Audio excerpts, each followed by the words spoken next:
À mes côtés, l'équipe du film. Merci d'applaudir Melissa Leo et Nnamdi Asomugha.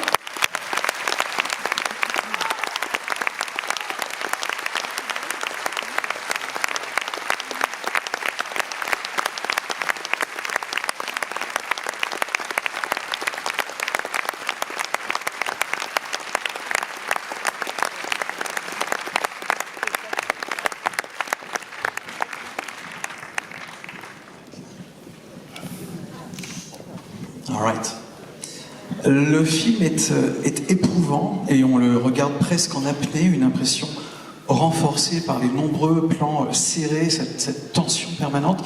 Est-ce que vous pouvez nous expliquer d'où vient l'histoire, pourquoi vous avez choisi de raconter cette histoire et également la manière que vous avez choisi de la raconter? The film is nerve-wracking. You watch it almost in apnea. An impression reinforced by the many tight shots, the constant tension. Why did you choose this story for your first film, and why did you choose to, to shoot it that way? Oh, well, great question. So, first of all, again, Melissa Leo, please.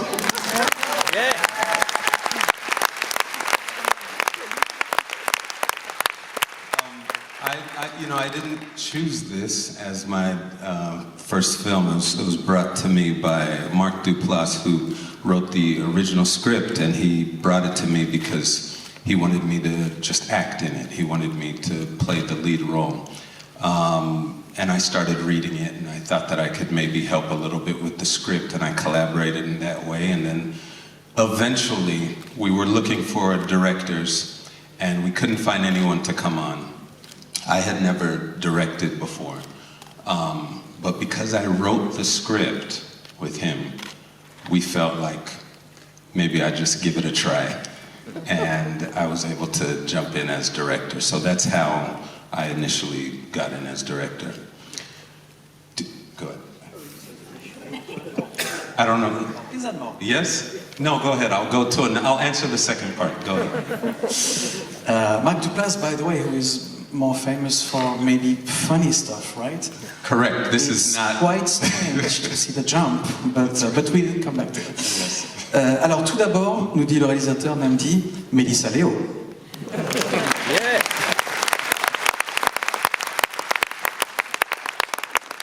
Nnamdi nous dit qu'il n'a pas vraiment décidé en fait de faire que ce film serait son premier film en tant que réalisateur. C'est pas comme ça que ça s'est passé. Ce qui s'est passé, c'est que c'est le comédien, scénariste Mark Duplass qui a eu envie de faire cette histoire, qui avait commencé à écrire un scénario et qui a contacté Nnamdi en lui disant moi j'aimerais bien faire un film, voilà l'histoire et j'aimerais bien que tu joues le rôle principal. C'est comme ça en fait qu'il est arrivé sur ce projet et donc il a commencé à lire le scénario et en lisant le scénario il s'est dit ça me donne quand même quelques idées, peut-être qu'on pourrait changer ceci, partir dans cette direction-là. Et donc ils ont commencé à réécrire le scénario ensemble, et en le réécrivant ensemble, eh bien, il a fini par s'approprier aussi le scénario. Et quand ils ont commencé à réfléchir, alors qui pourrait réaliser ce film, eh bien, à un moment donné, il s'est dit, bah, peut-être moi. Et c'est comme ça que le film est devenu son premier film en tant que réalisateur. And so then I think the other part of the question was why I decided to shoot it in the way that I shot it. And so I was looking at an ordinary family that was in an extraordinary circumstance, and we have to watch them navigate their way through that. Okay, so then in realizing that, I thought this has to be as real as possible. And real meaning I didn't want the camera to, sometimes the camera does like backflips, fast zoom and all that. I didn't want anything to take away from the story. Whether that's the camera, even the actors. I think the first thing that I told each of the actors is we're going to respect the story. No one is going to be bigger than the story. We weren't on stage. I didn't need anyone to try to outshine. I wanted it to be natural. The circumstances, what we call the production design, the setting. Also, I didn't want anything extravagant. It had to feel real for me to believe it and for you to believe it. And there were filmmakers that I appreciated that knew how to bring that across. Inyarutu, being one of them. The close-ups, I think, really bring us inside the life of his films. Haneke as well. There's a film, Amor, which I'm sure you're familiar with. You know, I think the beautiful thing about that film, there's a scene where... Sorry, which film? I didn't get the title of the film. Amor. Thank you, merci. Thank you. Thank you. Have you seen the film? It's a beautiful film. If you haven't seen it, please see it. But I think there's a scene where the husband, it's a dream sequence, and it's very terrifying. He's walking through the house, and it's very quiet. And it almost turns into a horror film or a thriller, and I'm watching and I'm tense, and why do I feel this way? And I realized it was the lack of sound. And so a lot of times our films in America, we love to put music and score and sound effects, and if I touch the actor, then you hear shoo, you know, or boom, you know. And in watching Amor and some of these films, I realized I was more tense by the lack of sound. And so it informed my filmmaking in that way. And I think if you watch this, you realize, well, there's very little music. You know, there's very little sound effect, but I think it helps ground you and put you in the space in a different way. Sorry, that was very long. I don't know if you remembered. I will try to do... No, I can't say. Pour moi, ce qui importait, c'était de faire voir une famille ordinaire qui est tout à coup plongée dans une situation extraordinaire. Et c'est ça qui m'intéressait. Alors, ce que je voulais pour filmer donc ce point de départ, c'était ne pas faire trop de choses extravagantes avec la caméra. Je voulais pas qu'il y ait des grands mouvements de caméra comme ça dans tous les sens et tout. Parce que pour moi, ce sont des artifices qui nous éloignent des personnages, qui nous éloignent de la situation, de ce huis clos, encore une fois, oppressant. Et pour moi, l'histoire, c'était vraiment la chose la plus importante du film. Le scénario, l'histoire, ce qui est en train de se passer. Et je pense que dès le départ, ce que je voulais, ce que j'exprimais avec tous les membres de l'équipe, c'était de respecter l'histoire. Et c'est de la même manière, par exemple, sur le design du décor, la maison, le mobilier, etc. Je voulais qu'il n'y ait rien d'extravagant, que ce soit vraiment le plus, entre guillemets, banal, mais le plus simple possible pour que réellement on y croit, ce soit crédible et on soit dans l'histoire et on reste dans l'histoire. Et la manière qu'on a eu de filmer tous les personnages en très gros plans comme ça, eh bien c'était aussi une manière d'être dans la vie de ces personnes-là, de ne pas voir ce qui se passe autour, mais vraiment d'être complètement plongé dans tout ça. Et alors, bien sûr, il y a une référence auquel il pensait, le film Amour. Quand il l'a vu, il y a dans le film une séquence de rêve, une séquence onirique avec le mari qui marche comme ça, on ne sait pas bien où il est. Et pour moi, j'étais vraiment terrifié avec cette séquence, mais pendant que je la regardais, nous dit-il, je me disais, mais pourquoi j'ai peur, pourquoi je suis terrifié? Et il s'est rendu compte que ce qui le glaçait en regardant cette séquence, c'est le fait que cette séquence-là, dans le film Amour, il n'y a pas de son. Il n'y a pas de son, c'est silencieux. Et c'est ça qui a créé cette espèce d'inconfort pour lui. Alors peut-être que ça vient du fait qu'il est américain et que, comme il le dit lui-même, dans les films américains, généralement, il y a toujours de la musique, plein de trucs, plein d'effets sonores, et que si jamais tout à coup, par exemple, quelqu'un pose la main sur l'épaule du personnage, ça fait comme ça, on se dit qu'est-ce qui se passe? Et ça, pour lui, c'était quelque chose qui vraiment, qui l'intéressait, le fait de retirer le son pour tout à coup se retrouver presque hypnotisé par ce qui est en train de se passer. Donc, alors encore une fois, peut-être vous l'avez remarqué, peut-être pas, mais dans ce film-là, il y a très peu de musique, c'est vraiment des endroits très particuliers, et on est vraiment tendu par tous les petits bruits à droite à gauche parce que c'est très silencieux. Au début du film, on entend en voix off que la vie nous propose des choix, et que chaque choix que l'on décide de faire a des conséquences. Est-ce que vous pensez aujourd'hui qu'un homme noir aux États-Unis a réellement des choix qui s'offrent à lui? Est-ce que vous ne pensez pas au contraire que son destin est tragiquement tout tracé et que ses choix, ils ont déjà été décidés pour lui? At the beginning of the film, we hear in a voice over that life offers you choices and every choice you decide to make has consequences. Do you think that a black man in the United States today really has a choice? Don't you think, on the contrary, that his destiny is tragically, very often, unfortunately, all mapped out, and that these choices have already been decided for him?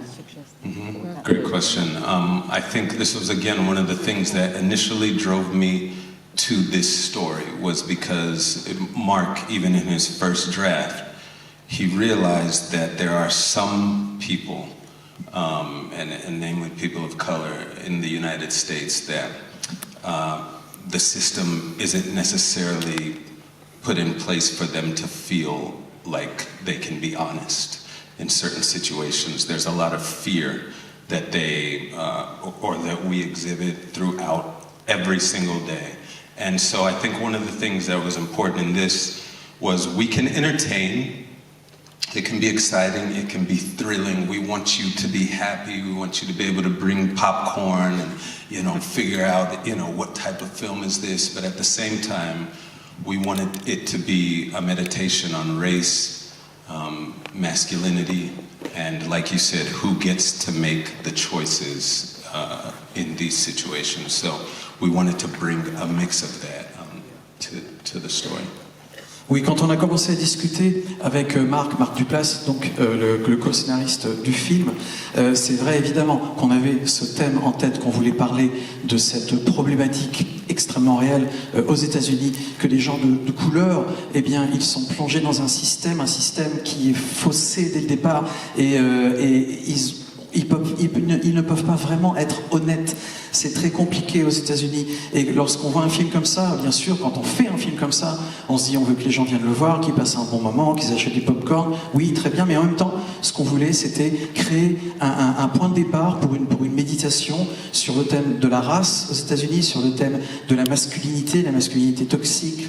Beaucoup de choses qui peuvent être effectivement un point de départ pour commencer à réfléchir à ces problématiques. Mélissa, it's your turn. Votre rôle est très difficile, il est très ambigu. Vous marchez sur une corde et le spectateur se demande s'il est avec vous, s'il est contre vous, il ne sait pas trop quoi penser de ce que vous faites. Est-ce que vous pouvez nous expliquer comment vous avez abordé ce rôle, comment vous avez réussi à entrer dans la peau de ce personnage? Your character is a tricky one. It's quite ambiguous. You are working on a tightrope, and the spectator is wondering whether he's with you, against you.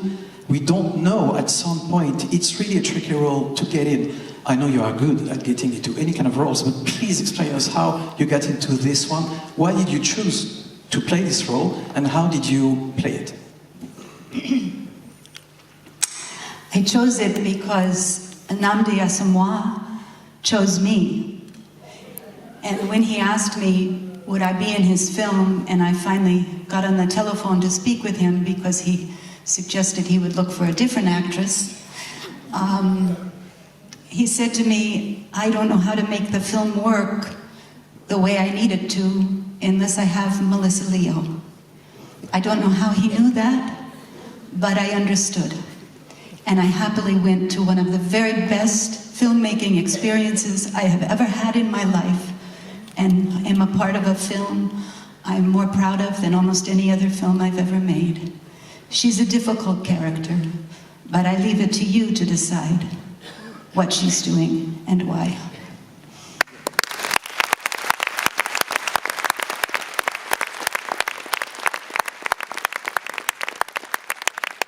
Mélissa nous dit qu'en fait, c'est pas elle qui a choisi le rôle, c'est Nnamdi qui l'a choisi elle. Donc ça change tout.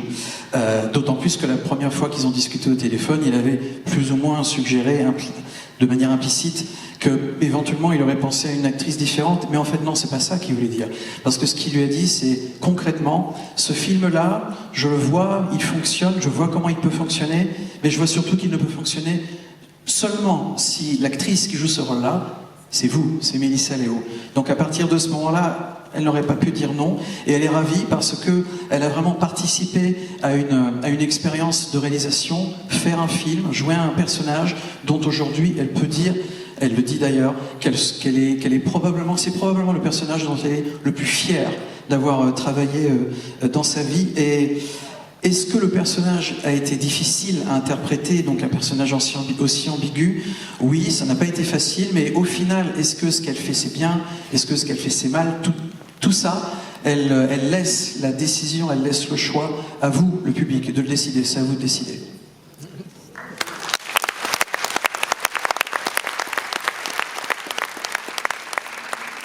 Well, unfortunately, we don't have a lot of time. I will ask now a last question.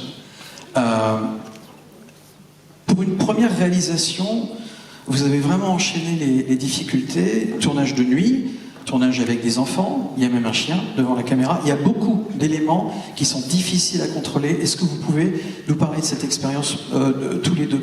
For a first time director, you had to overcome a series of difficulties actually. You shooting at night, shooting with children, shooting even with a dog at some point. Why? Explain us, how did you go through all those obstacles that we might think of obstacles for your first film? Well, I played American football for over a decade, so I've been through a lot of obstacles in my life, and I felt like I was able to accomplish this one. But I mean, in going back to what we said early on, the thought process with this was honor the story, whatever it takes. And so we shot, as you watch the film, everything was at night. So when you shoot at night, you're shooting from, I would say you start at 4 p.m. because you have to get set and get ready, and then you finish at 4 a.m. And that was every single day. Now we didn't have to do that. There's this thing called movie magic, and we could have made it look like night, but all the actors were with me. I wanted their bodies to feel like they were going through the experience that their characters were going through. They need to be tired, you know, at that time of the day. They can't be thinking clearly. And so we went through that process. With kids, it's tough because, again, this is something that you may not know, but kids can only work for a few hours a day. And so, you know, Melissa and the adult actors, you have the kids for 3 hours, they go home, and we've shot the kids now, so the camera is looking at the kids.